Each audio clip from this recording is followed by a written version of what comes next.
Dans la suite de la communication du président de la République, la première ministre, chef du gouvernement, a d'abord fait le point de sa participation à la première édition du Forum économique et d'investissement USA-RDC tenu à Washington, D.C.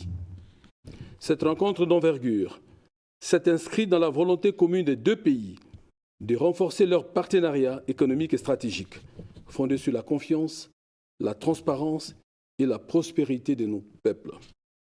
Une attention particulière a été portée aux secteurs tels que les mines, l'énergie, les infrastructures, l'agriculture et l'innovation technologique, offrant ainsi des opportunités concrètes d'investissement à forte valeur ajoutée comme repris au programme d'action du gouvernement, ainsi que les opportunités offertes dans différents grands programmes structurants que sont notamment Inga 3 et les corridors de Lobito.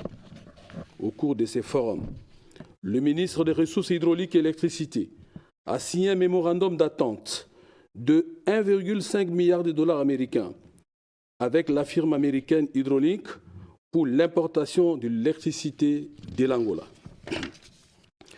En marge du forum, la première ministre a échangé avec notre diaspora et salué sa contribution aux efforts de développement national. Elle a rendu hommage aux femmes et aux jeunes qui jouent un rôle clé dans l'attrait des investissements responsables. Elle a eu aussi l'opportunité de rencontrer différents dirigeants des grandes compagnies telles que Citigroup ou encore Renover, développeurs des zones économiques et industrielles en Afrique et promoteurs de la zone économique spéciale des Kiswichi dans le Haut-Katanga qui envisagent d'accroître leurs investissements en République démocratique du Congo. De même, avec une délégation du think tank américain Atlantic Council, conduite par Mme Ramayad, les échanges ont porté sur une future coopération axée sur la facilitation du dialogue avec les décideurs américains, la valorisation de l'image du pays et la promotion d'une communication positive autour des réformes et opportunités économiques du pays.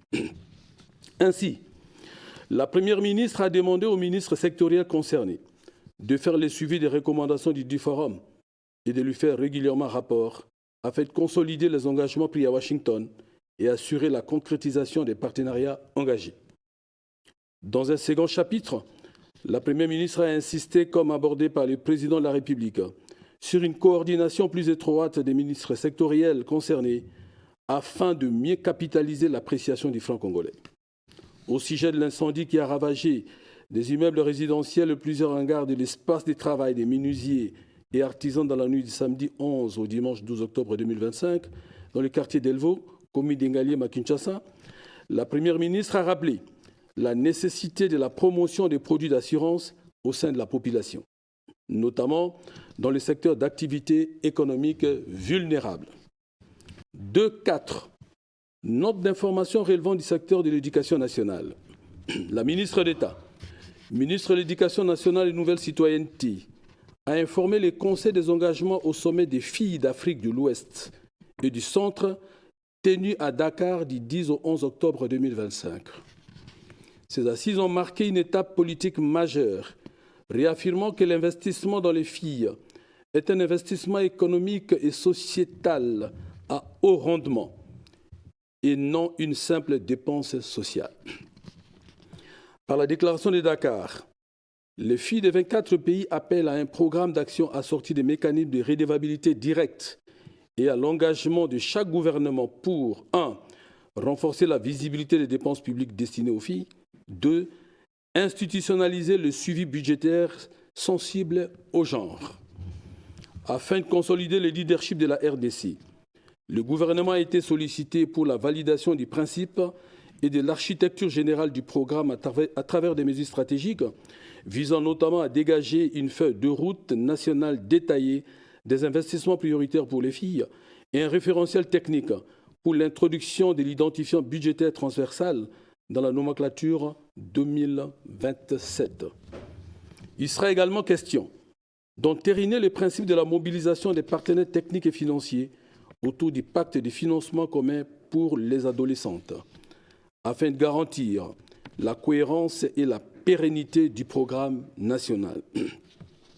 Pour terminer, la ministre d'État, ministre de l'Éducation nationale et Nouvelle Citoyenneté, a sollicité du gouvernement la validation du principe d'action immédiate afin d'assurer que l'engagement pris à Dakar se traduise par une priorité nationale de développement soutenue par un financement traçable. Le Conseil a pris acte de cette information. 2.3. Situation épidémiologique en République démocratique du Congo. Au nom du ministre de la Santé publique, Hygiène et Prévoyance sociale en mission, la ministre d'État, ministre de l'Éducation nationale et Nouvelle Citoyenneté, a présenté le point saillant de la situation épidémiologique en République démocratique du Congo. Pour ce qui est de la maladie à virus Ebola, aucun nouveau cas confirmé n'a été notifié du 26 septembre au 15 octobre 2025, soit 19 jours. Depuis le début de la vaccination, 32 143 personnes ont été vaccinées. En ce qui concerne le choléra, il a été constaté une diminution des nouveaux cas passant de 1284 à 1148 cas suspects par rapport à la semaine épidémiologique passée. À Kinshasa particulièrement, il a été notifié au cours de cette 40e semaine 29 nouveaux cas suspects, dont un décès. Quant au Mpox, il s'est noté depuis plus de 10 semaines une diminution importante des notifications avec une baisse du nombre de cas positifs. Pour faire face à ces épidémies, le point a été fait sur les actions de riposte en cours et des recommandations formulées au gouvernement. Le Conseil a pris acte de cette note d'information. 2 points d'information. 2.1. État et administration du territoire. Le vice-premier ministre, ministre de l'Intérieur, Sécurité, Décentralisation et Affaires coutumières, a présenté au Conseil le rapport sur l'état de l'administration du territoire. Au cours de la semaine qui s'achève, l'état d'esprit de la population demeure calme et a été marqué notamment par une large désapprobation de la rencontre de Nairobi au Kenya, convoquée par l'ancien président de la République. Dans le chapitre politique, le ministère de l'Intérieur, Sécurité, Décentralisation et Affaires coutumières, parlant de la situation des institutions provinciales, a évoqué les mesures prises visant à communiquer le résultat phare contenu dans l'acte d'engagement signé par les membres du bureau des assemblées provinciales, le gouverneur des provinces et le vice-gouverneur des provinces le 3 septembre 2025 lors de l'atelier sur les mécanismes de fonctionnement et stabilisation des institutions provinciales au chapiteau du Palais du Peuple. Enjoindre aux deux parties signataires l'application stricte de ces engagements ainsi que la vulgarisation de ces derniers. Dans le registre du banditisme et de la criminalité, le vice-premier ministre, ministre de l'Intérieur, Sécurité, Décentralisation et Affaires coutumières, est revenu sur la tenue le jeudi 16 octobre 2025 de la réunion sur la lutte contre la criminalité, au cours de laquelle il a été décidé de renforcer l'opération de police dite Ndobo au regard des actes criminels enregistrés. La plus spectaculaire a été celui de l'avant-midi du 16 octobre 2025, où un groupe de braqueurs avait envahi les installations de l'agence de Raobank dans la place Victoire, commune de Kalamou. Le professionnalisme des éléments de la police, appuyé par les éléments des forces armées de la République démocratique du Congo, a été salué. Car ils ont pu neutraliser ces inciviques qui seront présentés devant les instances judiciaires afin de répondre de leurs actes. À ce sujet, le président de la République a appelé à des sanctions et à des poursuites contre les agents de l'ordre qui sont responsables des mauvais traitements sur les personnes interpellées, à l'instar de Mme Honorine Porsche. Le Conseil a pris acte de ces rapports. 2.2. Situation sécuritaire.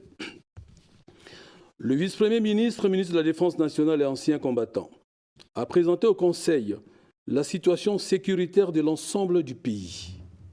En ce qui concerne les opérations de défense sur le terrain, particulièrement dans le nid des fronts dans le nord Kivu et le sud Kivu, il a rassuré que les FARDC restent en alerte pour défendre ses positions et la patrie face aux attaques de la coalition ennemie.